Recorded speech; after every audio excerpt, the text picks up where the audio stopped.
Morning everybody, and welcome to the next of our education sessions for Use My Data members. This session's one that's been asked for a couple of times. It's on the topic of simulated data. Now, if you haven't seen it, we did do a position statement about simulated data, which explains some things about it. It's worth looking on the website, www.usemydata.org.uk, if you want to find that. But to give us a bit more insight, I'm really happy that we've got two people who I will call experts, and they could cringe accordingly. Paul and Julia, who are both on the call here, from a company called IQVIA. Now, IQVIA are a large company that exists in the health data space. They do lots of work around clinical trials and other things. Fairly substantial company with a good experience of working with health data. And I asked Paul and Julia because they've done some work to not just to think about what simulated data can do, but actually they've been involved in work to build a simulated data thing. And what I asked them to do was to come and say not just what simulated data is about and where it's useful, but actually where has it been useful? Where's it made a difference? So hopefully today we're going to learn some of those things from Paul and Julia. I'll pass over the screen to them. Paul, if you've got some, or Julia, if you've got some slides you want to ping up, and then the floor is yours. Thank you very much, Chris. Good morning, everybody. And Chris, thank you for those kind words of welcome. We'll try to live up to the expert billing. If you can please enable my screen sharing, Chris, I'll pop some slides up in a moment, and I will drive the slides throughout so that we don't have too much sort of handover and so on. Thank you also to Emily for the effort in organising this and keeping us on track in order to make sure that we were ready ahead of today. Much appreciated. So by way of introduction, my name is Paul Berg. I am a senior principal at IQVIA, as Chris says, a company in the human data science space that looks at both clinical trials and what we call real world evidence. Is something I'll give a quick bit of background about in order to contextualize today's discussion.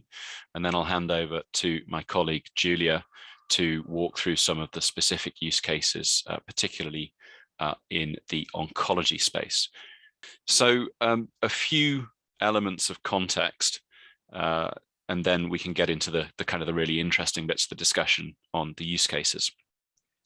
I'm going to rattle through this relatively quickly to talk about what we mean by real world data and how we use real world data to inform patient care and improve the science around medicine.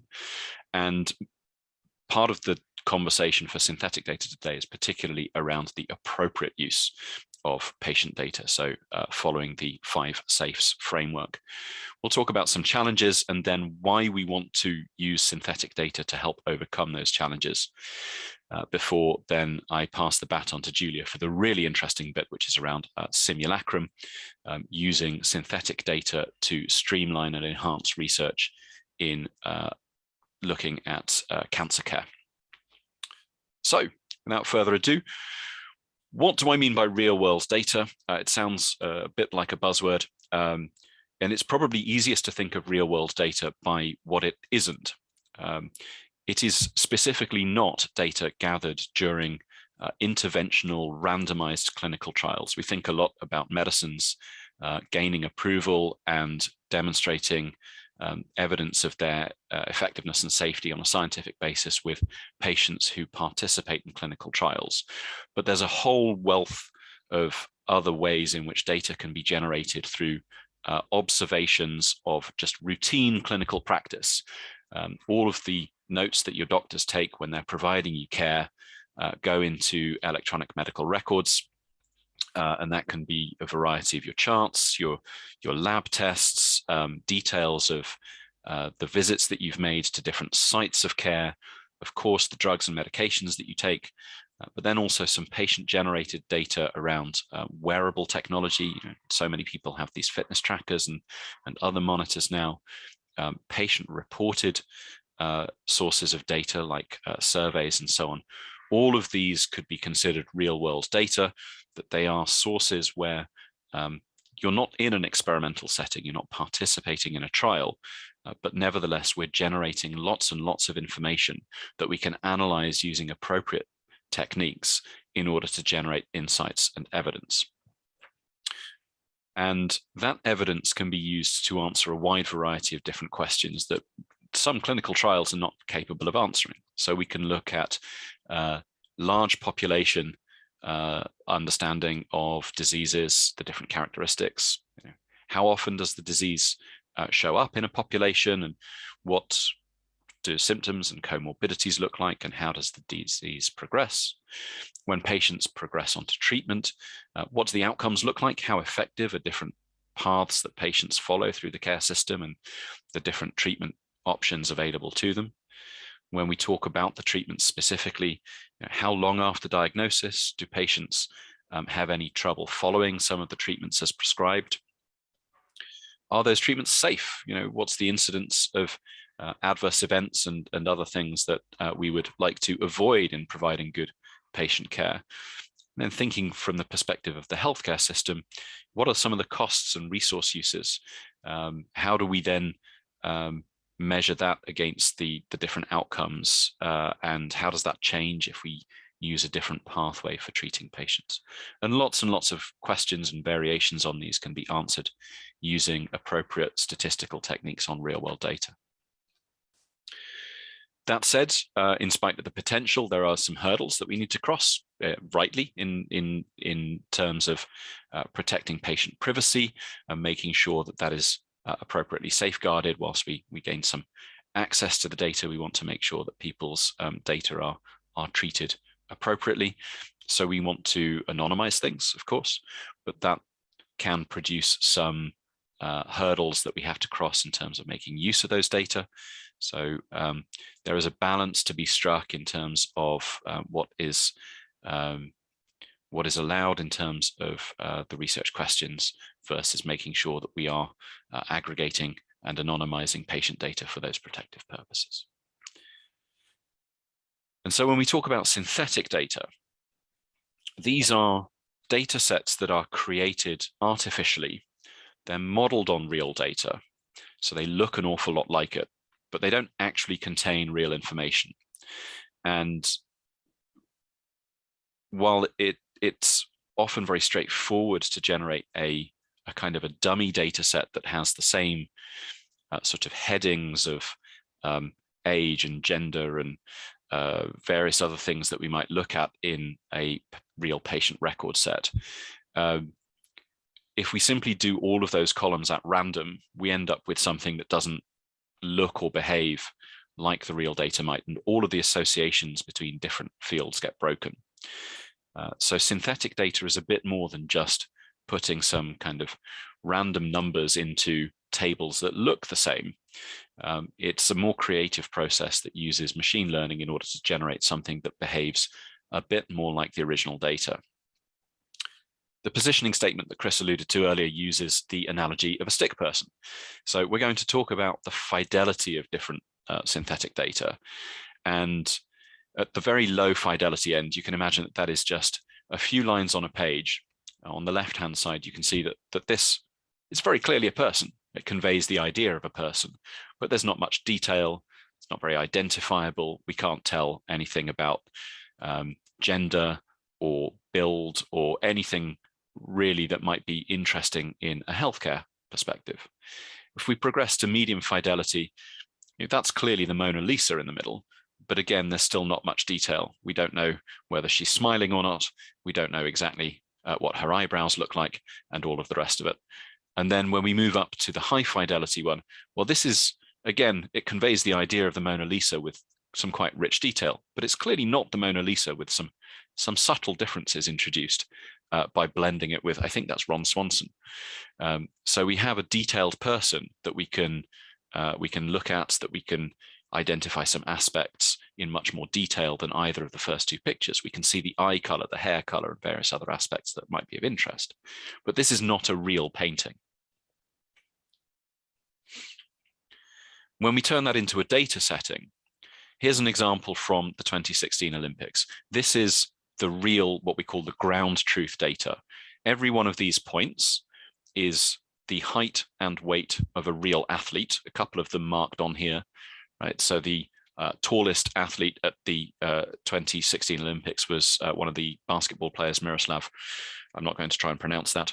And we can see his weight up there at the top. The heaviest athlete was Sanko Arnodov. That is a real dot corresponding to that person's data point.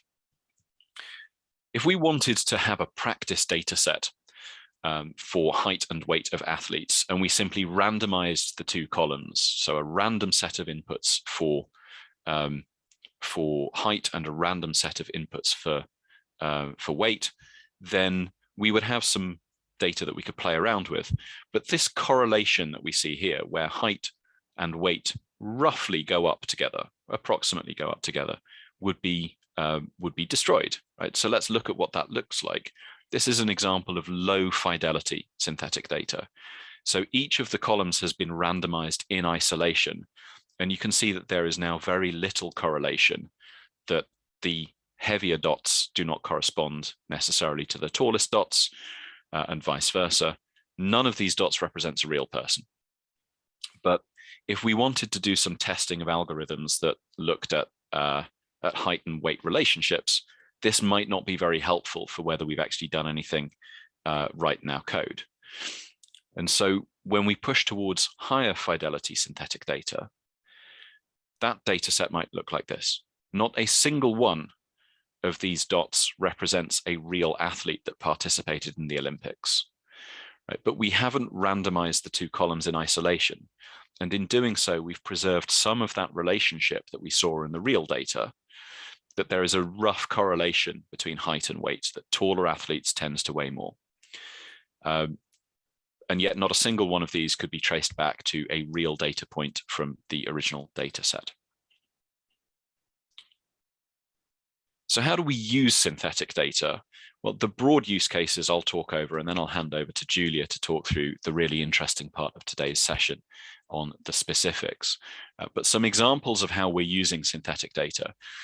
They can be used to train people. So we can build up experience using the data set without actually needing to give them real data sets.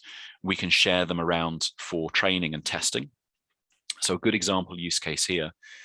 So procurement teams in various industries are using these as training data sets to test vendors, right? To assess whether a vendor organization has the requisite skills to analyze their data. And they can do this because the data are safe to share, knowing that they haven't shared anything confidential, but they can still test the skills and capabilities of the vendor organization. We can use them to train computers in providing realistic data sets that have some of the correlations and relationship between fields conserved. We can see whether machine learning can pick out the patterns that we expect to see in the synthetic data set before we then run them on the real data set.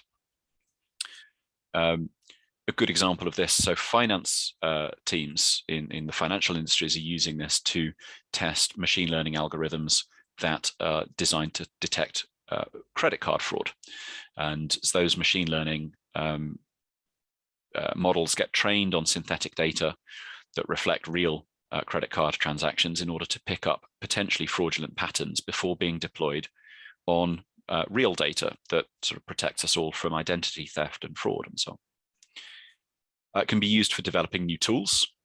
So in the field of healthcare, that might be new health apps, new wearables, and so on. We know that sort of the manufacturing industry is using synthetic data sets in order to use tools that that identify potential defects and patterns in manufacturing lines. And crucially, and this is a big part of what we will be talking about when we get to simulacrum, they can be used to accelerate insight generation.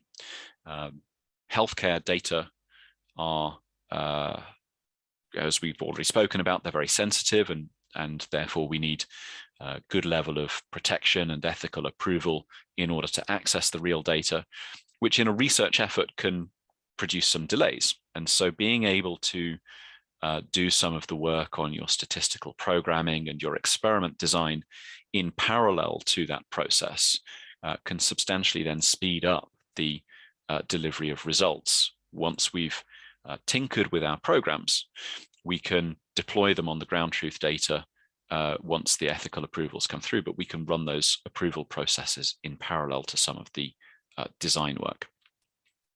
Okay. Well, then I will hand over to Julia. And Julia, if you just tell me when you want the slides stepped through, the floor is yours. Wonderful, thank you. Just a quick introduction on my background. I've been working with health data specifically for about 6 years now. Was previously part of an initiative at IQVIA called the Collaboration for Oncology Data in Europe. And I recognize 1 or 2 names from my time there, and worked a lot with Use My Data when I was on that role. And then more recently, I was at HDR UK, setting up an initiative called the International COVID Data Alliance, and had the pleasure of working with people like Alison very closely at that time. And I also wanted to shout out, Alison organised a fantastic workshop with HDR UK a few months ago, which was all around synthetic data. The presentations from that are available, and if you are interested in going into more detail, I highly recommend those presentations. They were quite technical, but really, really rich discussions and insights. So thank you, Alison. You'll recognize some of the slides. We have hopefully distilled some of the lessons that we got from that workshop as well. So without further ado, Paul, if you could move on to the next slide. I think it's worth just starting by saying what is that alphabet soup as always, NCRAS, the National Cancer Registration Analysis Service. This is a phenomenal registry that is put together by the NHS, which captures almost all the people being treated, diagnosed and treated for cancer in England. And it is a very large labour of love, which brings together everything from diagnostic data, different aspects of treatment, and also hospital visits, and ultimately mortality data. So it's a very rich data set. It can help with providing large numbers of insights, but as you can imagine, it's dealing with some very, very personal and sensitive information. So if we move on to the next slide. Because it is capturing such sensitive information, quite understandably, working directly with CAS requires a fairly onerous process. And that means that it also means that it's time consuming, and it also has quite a lot of complexity. So working with it requires some pretty sophisticated analytical tools and methodologies. And all of that put together, as if we were to try and just engage with NHS Digital and access the CAS data directly, it would be time consuming, it would be expensive, and there would be a real delay to generating insights that would help inform patient treatment and care. So the question was, what does one do about it? And if we go on to the next slide, literally over a coffee, some fantastic people at an organization called Health Data Insight and others working in this space had the idea of creating a synthetic data set, which is called now Simulacrum. And this, building on the sort of frameworks that Paul was talking about, this is a high fidelity data set that allows us to do a lot of the legwork relating to insight generation from the cancer analysis system in a much more efficient way. And HDI itself is a social enterprise. The Simulacrum data set itself is publicly available. What you'll see as we go through, that having access to that data set still requires quite a lot of work in order to be able to generate insights. But it has made life a lot more efficient. So if we move on to the next slide.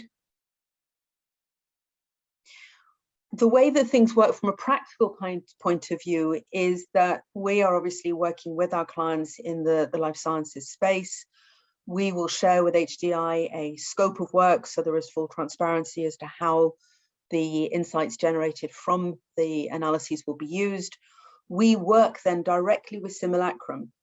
So in terms of developing and testing the code, just as Paul described, we can work with it to our heart's content, because none of the data there is real data, it's all synthetic data. But we can iron out a lot of the kinks in one go using the Simulacrum data set. And then what we do is we take the code and the materials from that, and we share that information with HDI. And HDI themselves are the ones who have access to the CAS data set. We don't touch the CAS data at any point directly. They also do the work to ensure that anything that is being shared back with IQVIA and with the organizations that we're working with meets the appropriate anonymization standards. They will engage the call to Carrigan review. So all due process to ensure data privacy is fully managed, but the whole process is much more efficiently delivered. And then once and only once they have gone through all of those different rigorous reviews are the analyses actually made available. And very carefully, we've written the word analyses. At no point do we get patient level data with this particular approach.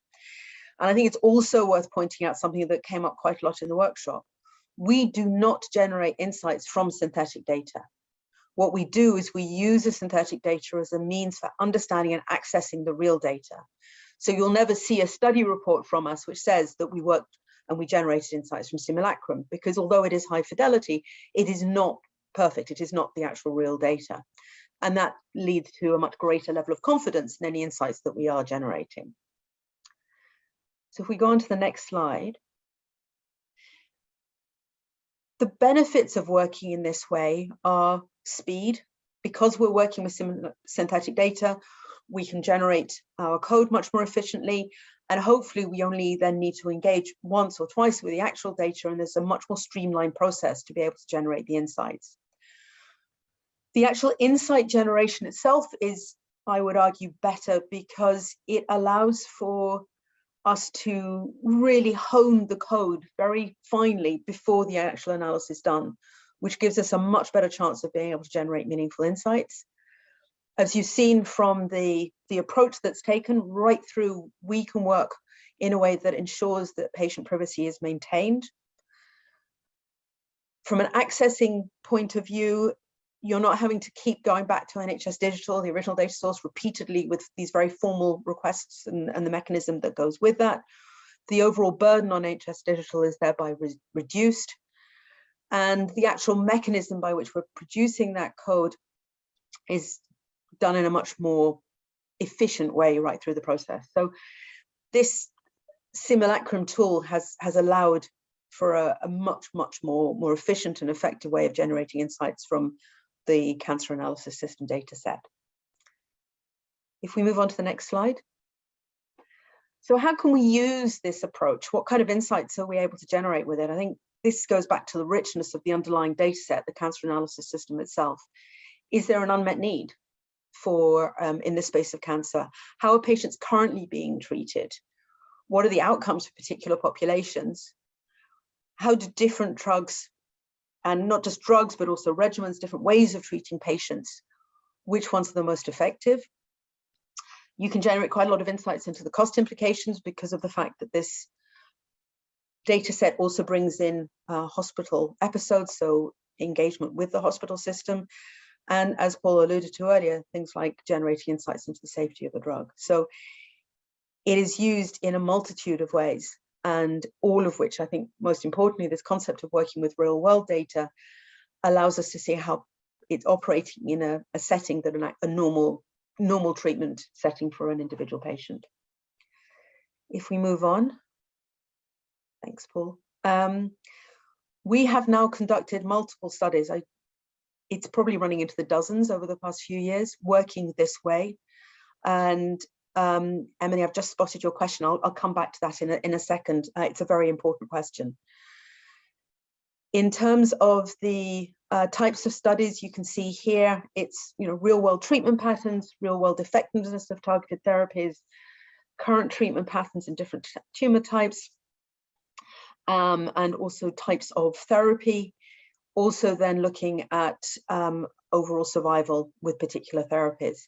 And the reason I've put the snapshot of the chart on the right hand side is that the quality of the analyses that are produced with the cancer analysis system are recognized, are used frequently in peer-reviewed publications, and are presented at congresses like the European Society of Medical Oncology, which this is from a couple of years ago, but we had another poster analysis that was literally presented a few days ago at the most recent ESMO meeting. So it's a very highly respected and credible resource, which I think has had quite an impact on different aspects of patient care. So just coming back to your question, Emily, yes, there is a limit on the insights that can be generated. There's multiple mechanisms in place to make sure that it doesn't get overstretched. So first of all, We work very closely with epidemiologists and statisticians within our own organization to make sure that the statistical rigor, to make sure that the methodologies that are being used are appropriate for what the CAS data set can and can't do. For example, CAS is very rich, but there are certain types of data that are not captured systematically. So, for example, oral treatments that are given in a primary care, so with your GP. It's not a great data set for capturing that type of information. So when we get requests for analyses that focus on those oral treatments, it tends to be something we're much more hesitant about whether or not CAS would be a suitable data source for that. So the first hurdle is what we think is appropriate. The second one is also that because we share the analyses that we're wanting to do with HDI, and ultimately it goes to NHS Digital, there are further hurdles and levels of scrutiny that they provide as well. So regardless of the mechanism that we're using, which is linked to synthetic data, the actual underlying data and the rigor and the use cases for that data is something that is given scrutiny at multiple steps in the process. I hope that answers your question, but if you've got any follow-ups, please do add them now. You're okay, Emily, thanks. So if we go on to the next slide, I think there is a kind of a logical question that comes from this, which is if Simulacrum is so great and has been so fantastic at working with this this massive cancer analysis system, why isn't it being used much more broadly? Because I think it's interesting that Simulacrum is still one of the relatively few examples of synthetic data being used in this way. And I think there are a number of hurdles, and we flagged some of them here, and there's another one that I want to add to it. So generating this kind of synthetic data is not cheap. It takes time and it takes resources. So first and foremost, one needs to look at how those costs will be covered and who will take the burden of those costs. There is, I think, still quite a learning curve that the broader research community is getting up in terms of understanding the role of synthetic data, where it fits and how it should be used. Privacy is another concern, quite understandably. Again, we're dealing with very sensitive information. If you go back to Paul's analogies of the sort of the three, from a stick person through to kind of a silhouette of what the Mona Lisa is, through to the mustachioed Mona Lisa example that we shared, there is a point where it becomes a potential higher risk of re-identification of patients. The more higher the fidelity of the data, the more that risk could possibly exist. And so working closely with organizations like yourselves, working with the data owners to understand and keep within that acceptable threshold is something that is an ongoing requirement and something that needs to be considered, which links into the next point, which is this question of governance and who is responsible for the synthetic data and how that is managed. Now, in this particular case, there's been a very close collaboration with NHS Digital, who are the suppliers, the controllers of the information, the data, and we've got a mechanism in place. But in each case, working with a real data set that we want to generate synthetic data from, these types of questions would need to be considered. And you've also got very technical considerations, I would say, in terms of the mechanisms that are used to generate the synthetic data. There were some fantastic talks in the HDI UK workshop about different methodologies, and understanding the relative merits of those methodologies is very important. And overarching beyond this, I think it's also important to say that when we talk about synthetic data, the ways in which that synthetic data can be used also have different processes around them. So going back to Simulacrum, anybody on this call can download the Simulacrum data set and you can start working with it. However, in order to be able to generate insights, you need a combination of some technical methodologies, the processes, understanding the, developing the code that would allow the insights to be generated. But what also is so important with the way that Simulacrum was developed is that it is using a similar structure to the actual underlying CAS data. And this is what makes it possible, because of the HDI role, the code, the tools that we develop to interrogate the data then could literally be applied directly to that data. So with simulacrum, we're not just talking about a synthetic data set, we're actually talking about a way of working. And I think that it's important as we look at how this synthetic data approach could be used in other cases, that we look to replicate both some of the challenges that we've talked about here with synthetic data itself, but also some of the ways of working that have made our collaboration and ways of working with simulacrum so valuable and so efficient. So I think that is the point to hand over back to Paul, and we can then go back to Thank you, Julia. discussions around this. Yeah, I really want to build on that last point about both the challenges and the potential, because it relates to Emily's. Oh, Emily's got a new question. It relates to Emily's previous questions. I'm going to come back to the new one. That there's balance between privacy and fidelity is a core part of the evaluation of synthetic data sets, right? That we're talking about simulacrum mostly for what you might think of as like a sandbox use case where, you know, as Julia describes, we're doing the experimental design and working up the analysis code and testing it and debugging it and making sure that it will work on the ground truth data. We're doing all of that in a safe environment without taking any of the insights from the synthetic data set, and then following the governance process, knowing that we've got this set of well-tested code, we're kind of dropping it on the ground truth data once, so that we've gone through all of the appropriate safeguards, and we know that it will yield the ground truth results correct at the first time of asking. But there is a really interesting balance between the privacy enhancing technology side of synthetic data and working up steadily higher fidelity data sets, to the point that wouldn't it be great if the synthetic data set actually yielded sufficient insight, sufficiently high quality evidence that we could work only on the synthetic data without even needing access to the patient ground truth data for real people, and use some of that in the regulatory context.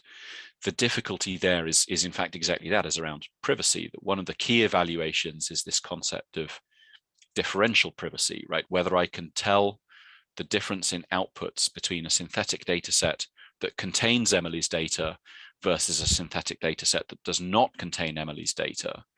And if the answer is that yes, I can actually tell the difference between those results, then it's not differentially private, and it hasn't met the safeguarding parameters that we're looking for as a privacy enhancing technology. But that kind of dynamic is then a counterbalance to building steadily higher fidelity data sets, because at the highest fidelity end, it may be so indistinguishable from the ground truth data that we're operating on something that is effectively the real data, and we're not protecting people's privacy. And so working out ways in which we can safeguard sufficient relationships to influence decision making and possibly even regulatory discussions, but without countermanding the privacy imperative, is one of the kind of the next steps for more the academic community. People far cleverer than me are working on this, and I think that that's really exciting, but definitely one to watch. So to your second question then, Emily, about patient and public representatives.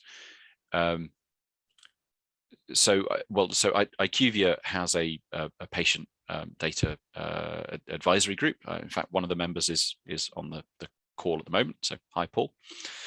Good to see a friendly face there. Where we do have discussions with patients who have an interest in data and how data are used in order to understand various perspectives. We have great relationships with Use My Data and organizations like Use My Data in order to reflect some of that perspective as well. Julia, is there more specifically on the simulacrum side that you can talk to give more detail to Emily's question? Oh, you're on mute. Classic. I think that there is a point here, firstly, that ultimately, the analyses that are produced only ever using the CAS data set itself. So the question in this case is really about the public and patient representation on the NHSD CAS data set. So the mechanisms that are used to generate simulacrum, for example, are just a means to an end. And I think it's important that we keep the focus on ensuring that the appropriate use of the data, etc., is focused on the underlying data set, i.e. CAS. The mechanisms that are used for generating synthetic data, again, I think it's really helpful if one does want to get more into details of it, to have a conversation and look at the work that Alison's done, and we can have a conversation with the HDI guys to understand what else they're doing. We are continually looking at ways to make sure that there is appropriate patient and public involvement in the work that IQVIA is doing more broadly, which is what Paul was alluding to in terms of some of the points of contact. So does that give a bit more context, Emily? Thank you. Then we've got a question from Raoul. Reassurance that bona fide researchers can still access the real data in the future. Okay, fantastic question. Yeah,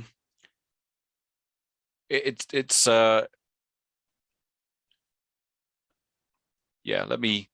So I don't think the intention, Raoul, is that synthetic data should replace access to the ground truth, at least not as far as I can see. There are, of course, use cases for, like you say, bona fide researchers to access the real data, and they would have to go through the sort of the scientific and ethical approval processes in order to do so, just like accessing any other data set. It's possible that synthetic data may change some of the governance around that there might be some longer term, there might be some changes and requirements to demonstrate the work and the analysis being done in the synthetic data set. That's not something that's in place at the moment. And that's purely speculative on my part. We don't have any intimations that that is the case, but I suppose it's a possible future step. The crucial thing with our current usage of simulacrum and synthetic data is that it allows us, like I say, to go to the real data once. Data guardians are quite rightly reluctant to allow repeated querying of the data with sort of subtly different approaches, for two reasons. One is that it's actually kind of bad science, right? You should approach with a hypothesis which you're then going to test. You shouldn't kind of go looking for your hypothesis in the data and be guided by what you find. That's the cart leading the horse. But the second reason comes back once again to privacy, that if you're making small changes to the statistical programming and repeatedly pulsing the data, it makes it increasingly likely that you will be able to identify or re-identify individuals, which is something that we don't want. And so having the synthetic data set allows all of those kinks to be worked out in the code before access is then granted for the real analysis to be run, and ideally only once. And I think building on that, from taking my experience at HDI UK, one of the big concerns that faces the data owners is managing the volume of requests for access to their data. So what this enables is, first of all, a reduction in the number of requests, because quite a lot of the use cases, as we described before, you can do, it's enough just to have the synthetic data. So for example, if you're trying to test a health app, if you've got synthetic data, you can get most of what you need just from using the synthetic data. So that would reduce the volume of requests. And then to Paul's point, you would only have a request once. You would have it very well defined because you've been able to work with the synthetic data. So it should be if I can call it a higher quality request, and one that can be processed more efficiently. So I would argue that it's actually got the potential to make it easier than rather than more difficult for researchers to actually get access to the real data from a practical point of view. Jackie, hello Jackie. In terms of, yes, simulacrum is regularly updated with new data as it accumulates. So the CAS data set itself is updated periodically. It takes time, as I've learned over the past few months of working with CAS, because of the actual journey that real patients go on through the diagnostic and therapy process. You can't just take data at a single point in time and say that's it. So a patient might receive an initial diagnosis, then it gets updated. They might be diagnosed in several different hospital settings, treated in different hospital settings.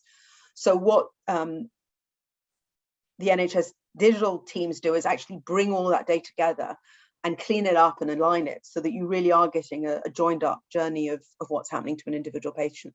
So there's a certain amount of time that takes, which is why the underlying CAS data is only updated periodically. And then there are updates of the simulacrum data set that are also added to that. And what's exciting is that also it's not just that the sort of the same sets of data get updated, but also the database itself is becoming richer. So for example, they're looking to add new insights about biomarkers will be coming in over the coming months. So it's becoming even more useful in terms of being able to sort of generate insights. Thank you. I was thinking of all the new drugs that are coming on stream, and obviously it's important to include those. Thank you.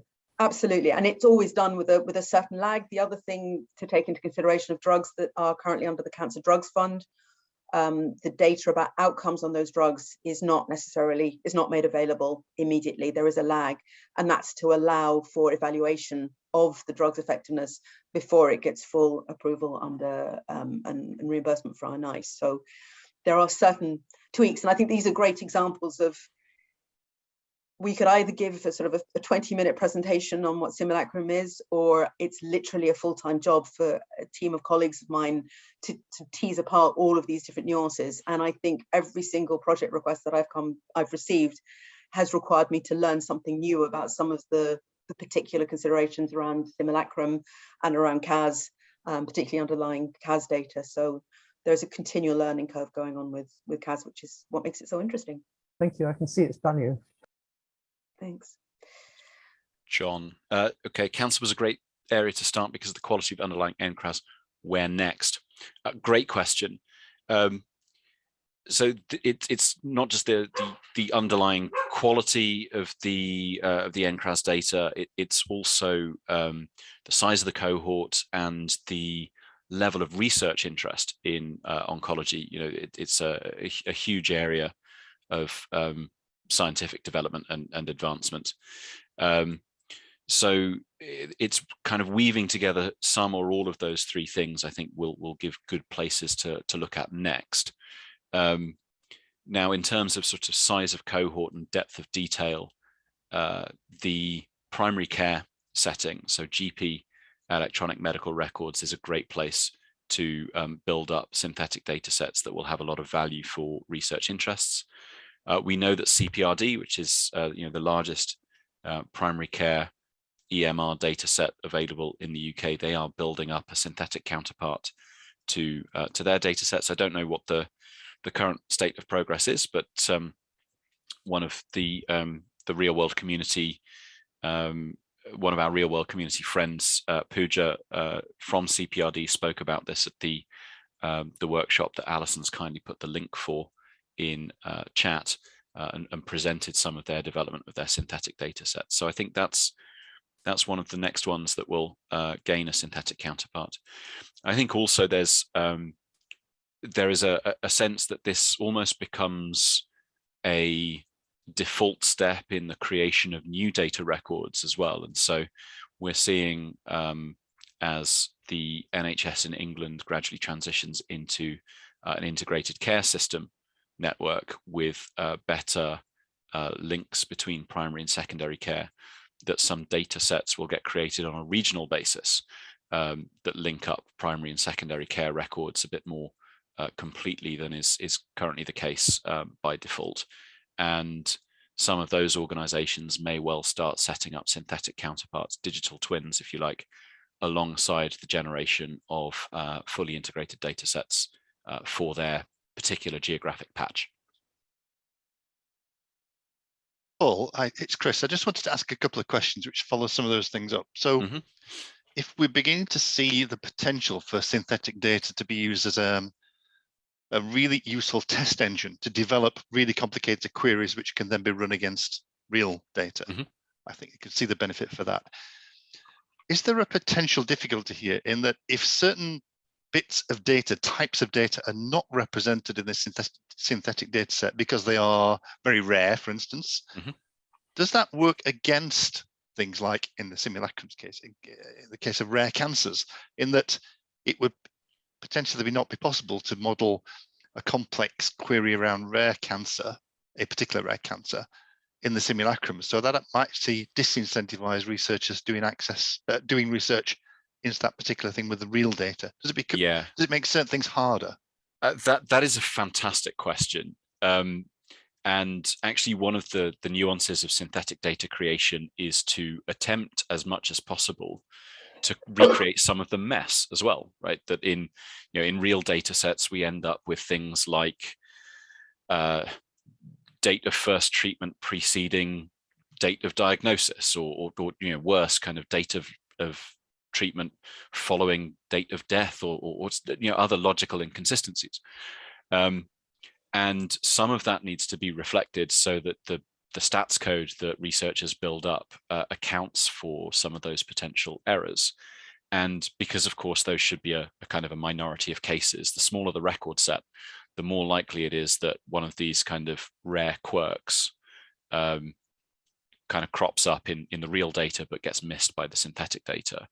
And actually, yes, that can become a problem to synthetic approaches being deployed. So under the same umbrella as NCRAS, there is the counterpart for congenital anomalies and rare diseases, which is vastly smaller because it's a smaller group of people, but it's about I think about 14,000 patients, but to cover 13 or 1400 completely different indications, disease states.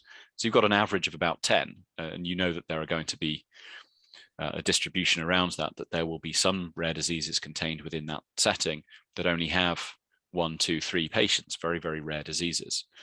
And building up a synthetic data set for a database like that, I think would be very, very challenging for exactly the reasons that you describe. Maintaining any sort of sensible relationships between the different fields would be exceptionally hard, because each of the cases within the ground truth data is relatively unique, and a synthetic counterpart would not retain some of those correlations. Circumstances like that really render a synthetic approach as much like the kind of the messed up low fidelity, no correlation height and weight thing. It just turns it back into dummy data where we've got the right field headings, but no real relationship between the inputs. Circumstances like that mean that we can't really sandbox our code. We're just going to have to do the work on the ground truth data as sort of safely and sensitively as possible, because a synthetic data approach won't have given us the boost that we see from simulacrum. I think there's a couple of things to follow up on that. Number one is that it speaks to the importance of the size of the data set. So the fact that we capture, or that CAS captures almost every patient in England, sounds incredible. But when you start getting into a rare tumor type and someone potentially who's had 3 or 4 different types of treatment, there may only be 1 or 2 or 3 people in the whole of England who's actually had that journey. If going back to my old days of working with the Collaboration for Oncology Data in Europe, if we were somehow able to bring together data on patients across the whole of Europe, at that point, you might hit this threshold of being able to make data or insights available without compromising individual patient privacy. So this is why bringing together, finding ways of collaborating. I'm sure, Chris, you've probably done sessions on this whole challenge of standardizing data to enable comparability. That's where that kicks in. So that's one piece of it. And the second piece is CAS is one of many tools for generating insights into how patients are treated. Even in a real world setting, Paul's team, my colleagues, conduct multiple different types of analyses using multiple different methodologies. And what ultimately happens in this kind of a scenario is when it's too few patients for us to be able to generate the insights from CAS, other approaches will then be recommended and used to generate insights. But it is something that is going to become more and more and more of a challenge as we move forward, even just within cancer care. There is a truism that was used by one of my advisory board in my last job on the collaboration for oncology data in Europe, which is we're now reaching almost a stage that every cancer should be seen as a rare cancer, because they all have different biomarkers, different treatment pathways, different subsets. And the more granular you get, the more effective, the more better you can get at choosing the right treatment for them, which is where the concept of precision medicine or personalized medicine kicks in. But then the kinds of analyses that we can do with CAS, which require relatively large patient populations in order not to compromise patient privacy, then become more challenging. So we're on a journey here. There was another question in there, Chris, from you about data fields and if a certain data item is either missing or inconsistent, which is another great question. We've presented fidelity as a concept about synthetic data as if it's a sort of a spectrum. It's not quite as binary as that. You can have high fidelity relationships between certain fields in the data set, but lower fidelity ones elsewhere, such that relationships between X and Y are well conserved, but not so well conserved between Y and Z or X and Z and so on. And so if a field is missing or inconsistently recorded, that might be such an example where we can track with some confidence the relationships between those fields that are well conserved, but have to treat with some caution what we find about the other fields where we know that the ground truth data might be somewhat absent of the detail that we'd be looking for. Well, I can't see any other questions in the chat, so unless anybody's want to stick their hand up or shout, I might just ask you one more. Pause. I suppose my summary is, are we in a position at some point to have a good news story about where synthetic data has allowed us to do something that would have previously been in the too difficult box, or has allowed us to do something more quickly that would have taken much, much longer in the past, both of which relate to improving outcomes for patients, families and carers and saving lives? When do you think we'll be in a position to have such a good news story that could actually play well in helping understand why we should be looking at synthetic data and the benefits it could have?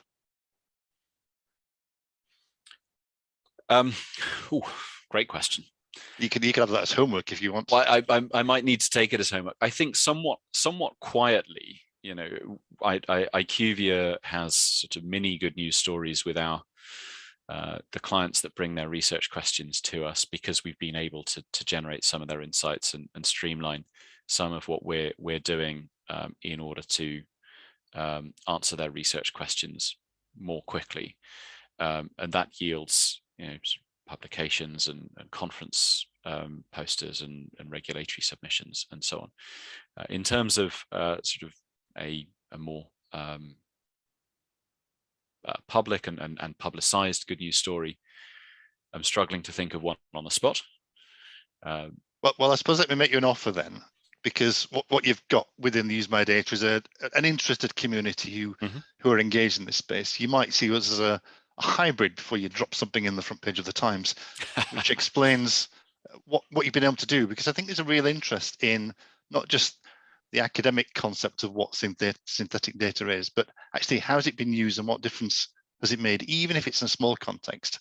And I think you've got an audience here and across our membership, the wider membership through the newsletter, for instance, who'd be really interested to learn, even if it's relatively small snippets that you could feed out to begin to generate more understanding about the why rather than just the how, if you like.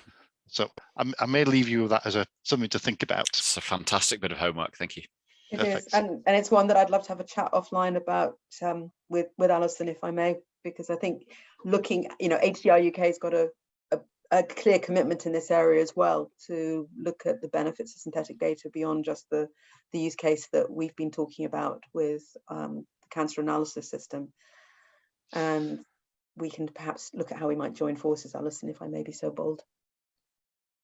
I'd be more than happy to talk to you about that as well. Yep. Thank you, Chris. I see Alison in the chat has said yes as well. Right.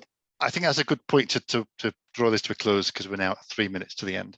I'd just like to say thank you to Paul and Julia and Emily, particularly for putting this on.